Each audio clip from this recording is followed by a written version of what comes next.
Hey, I've been grounded, and it is really unfair, but I've got this plan to get back at my mum. So I've been playing this game called Chakan, and it's based off a pretty sweet comic book, and it's basically about this warrior who is so great, he challenges and defeats death, and I can kind of relate to that. As a reward, he gets granted immortality, but death made it more of a curse, now Chakan needs to kill like all the evil in the world. Years of fighting and just seeing all this absolute evil have turned him into like this grim cowboy with swords. So to reclaim your mortality and cheer up a bit, you need to kill the last few evil monsters, This is one of those insanely hard games, but I'm not just playing it for the fun of it. I've decided to play this for my freedom.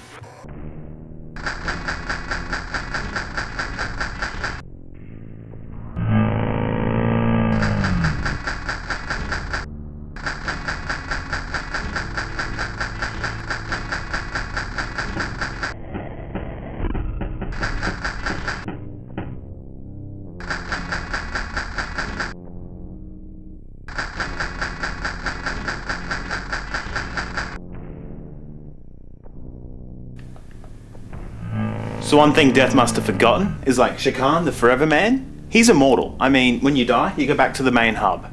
You go into this game with unlimited continues and you think to yourself, we can do this, man, we've got this. So the main hub is where you can choose what dimension you want to start in. There's a stage that's like half submerged. Cool fact, these enemies you kill in the water dimension, will be different to the enemies in the fire stages or the air stages. I think it's got something to do with evolution. Even just the layouts are really cool. The air level is like full of pillars and platforms. So, being an undead grouchy warrior, I guess Chakan picked up a few cool moves. He's got this really awesome double jump move, and by hitting the attack button, he thrusts his sword out, and as he twirls around, he becomes some sort of like indestructible hurricane. In a game where you're constantly under attack, it's a really nice break to be invincible, even just for a little while. If you hold diagonal down, while pressing the jump button, you do a roll move, which comes in really handy as well. This is a game that thrusts you into the unknown every time you go through that portal for the first time. Each dimension differs heaps. And yeah, it kind of gives you this feeling of dread, especially as you realise how hard this game is. You might go into it feeling pretty confident, but it's like Death carved out every one of those pixels. But Chakan has some pretty sweet sword work. By holding down attack, you can leave your weapon out and just move it around. I haven't played too many other games that handle like this, but it works really nicely. The fourth level is the fire dimension, and I guess the name kind of gives it away, this place is full of fire. Even though the whole game feels like it's against you, you've got a few tricks up your sleeve. So each of these levels has 3 stages, and you can do the levels in any order.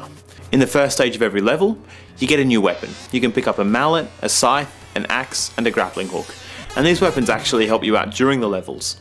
When I said you had immortality, well, obviously it seems Death made sure the bosses had the same mad skills as you. I mean, these guys are fierce, and there's a hell of a lot of variety. And there's a hell of a lot of bosses. Death made sure the worst evil was saved for the end. On top of the stage bosses, you get a whole bunch of different mini bosses as well.